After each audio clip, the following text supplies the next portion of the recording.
नमस्कार विद्यार्थी मित्रांनो, MPSC एक्झाम गाईड या यूट्यूब चॅनलवर आपल्या सर्वांचे स्वागत आहे. आज आपण 12 मार्च 2026 रोजीच्या चालू घडामोडी बघणार आहोत. यामध्ये आपण 10 प्रश्न बघणार आहोत. तर या वेगवेगळ्या टॉपिक्सवर आपण प्रश्न बघणार आहोत आणि मित्रांनो, हा व्हिडिओ तुम्ही शेवटपर्यंत बघा, कारण की शेवटी आपण 1.5 मिनिटात संपूर्ण प्रश्नांची रिव्हिजन करणार आहोत. तर यातील पहिला प्रश्न बघू. मार्च 2026 मध्ये केंद्रीय मंत्रिमंडळाने जल जीवन मिशन चा विस्तार कोणत्या वर्षापर्यंत करण्यास मंजुरी दिली आहे? तर याचं योग्य उत्तर आहे 2028. मार्च 2026 मध्ये जल जीवन मिशनचा 2028 पर्यंत विस्तार करण्यास मंजुरी देण्यात आलेली आहे.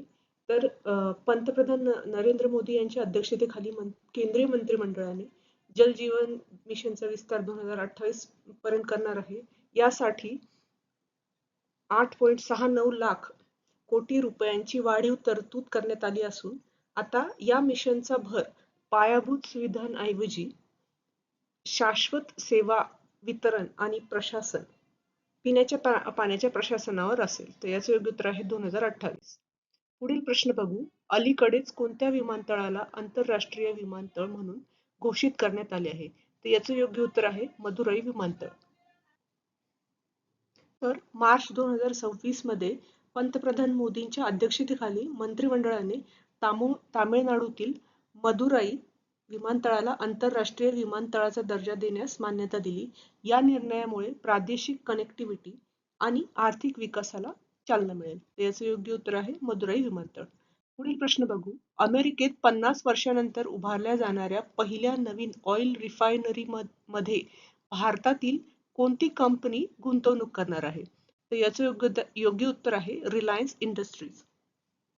तर अमेरिकेचे राष्ट्राध्यक्ष डोनाल्ड ट्रम्प यांनी जाहीर केले की अमेरिकेतील टेक्सासच्या पोर्ट ऑफ ब्रेन्सविले, टेक्सास येथे 50 वर्षातील नवीन ऑइल रिफायनरी उभारली जाईल. यात भारतीय उद्योगपती मुकेश अंबानी यांची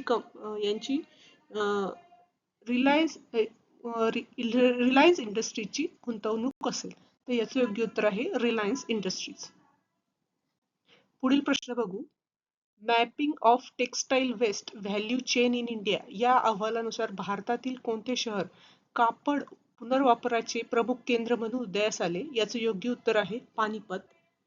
केंद्रीय मंत्री गिरिराज सिंह यांनी प्रसिद्ध केलेल्या अहवालानुसार भारतातील पानिपत हे यांत्रिक कापड पुनर्वापराचे केंद्र बनले आहे.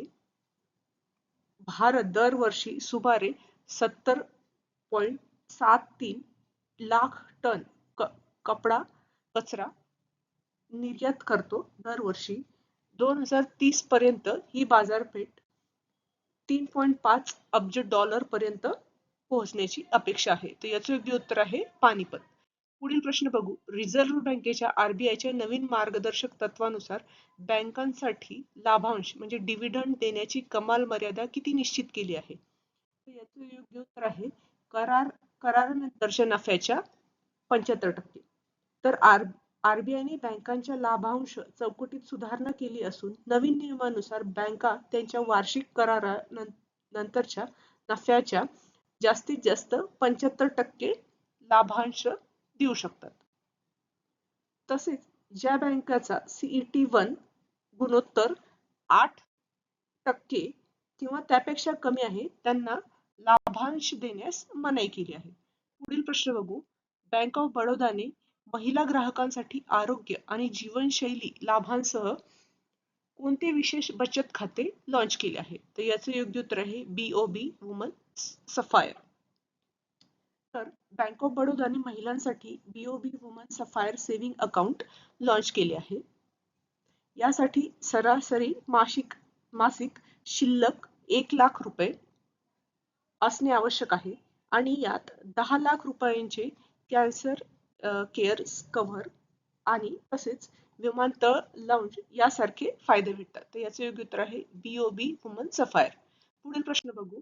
DRDO आणि भारतीय नौदलाने अलीकडेच P-8I विमानातून कोणत्या स्वदेशी उपकरणाची यशस्वी चाचणी घेतली?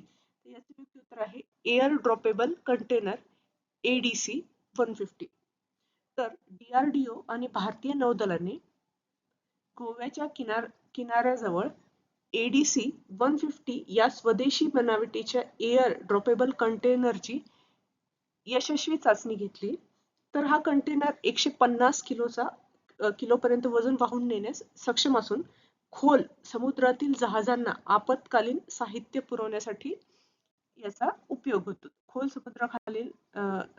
समुद्रातील जहाजांना आपत्कालीन साहित्य पुरवण्यासाठी याचा उपयोग होतो. तर याचे योग्य उत्तर आहे एअर ड्रॉपेबल कंटेनर ADC 150. पुढील प्रश्न बघू. उत्तराखंडचे मुख्यमंत्री पुष्कर सिंह धामी यांनी आर्थिक वर्ष 2026-27 साठी सादर केलेल्या 1.11 लाख कोटींचा अर्थसंकल्प कोणत्या मॉडेलवर आधारित आहे? तर याचे योग्य उत्तर आहे ज्ञान. उत्तराखंडचा 2026-27 अर्थसंकल्प ज्ञान या मॉडेलवर आधारित आहे. तर ज्याचा अर्थ आहे जी म्हणजे गरिबांचे कल्याण, Y म्हणजे युवांचे कल्याण, A म्हणजे अन्नदात्याचे कल्याण आणि N म्हणजे नारी शक्तीचं कल्याण असं आहे. तर याचे योग्य उत्तर आहे ज्ञान, GYAN. पुढील प्रश्न बघू. 10 मार्च 2026 रोजी केंद्रीय औद्योगिक सुरक्षा दलाचा CISF कितवा स्थापना दिवस साजरा करणार आहे? याचे योग्य उत्तर आहे 57वा. 10 मार्च 2026 रोजी 57वा CISF स्थापना दिवस साजरा करण्यात आला. CISF ची स्थापना 10 मार्च 1969 रोजी संसदेच्या कायद्यानुसार झाली आणि आता हा 57वा स्थापना दिवस आहे 10 मार्च 2026 रोजी. आणि हे दल गृह मंत्रालयाअंतर्गत काम करते. तर याचे योग्य उत्तर आहे 57वा. पुढील प्रश्न बघू. डिफेन्स फोर्सेस व्हिजन 2047 या भविष्यकालीन रोड मॅपचे अनावरण कोणाद्वारे करण्यात आले? याचे योग्य उत्तर आहे संरक्षण मंत्री राजनाथ सिंह यांनी डिफेन्स फोर्सेस व्हिजन 2047 हा दस्तावेज प्रसिद्ध केला. याचा उद्देश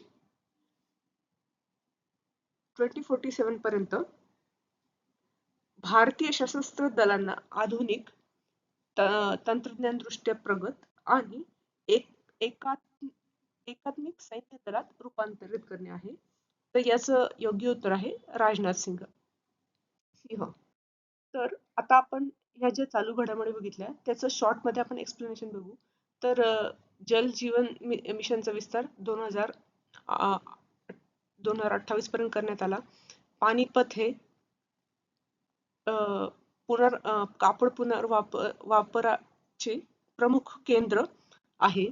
मदुराई विमानतळाला आंतरराष्ट्रीय दर्जा देण्यात आला. तर पायाभूत सुविधा म्हणजे अमेरिकेतील टेक्सासमध्ये पहिल्या ऑइल रिफायनरीची उभारणी करण्यात आली. याच्यामध्ये रिलायन्स इंडस्ट्रीजनी गुंतवणूक केली.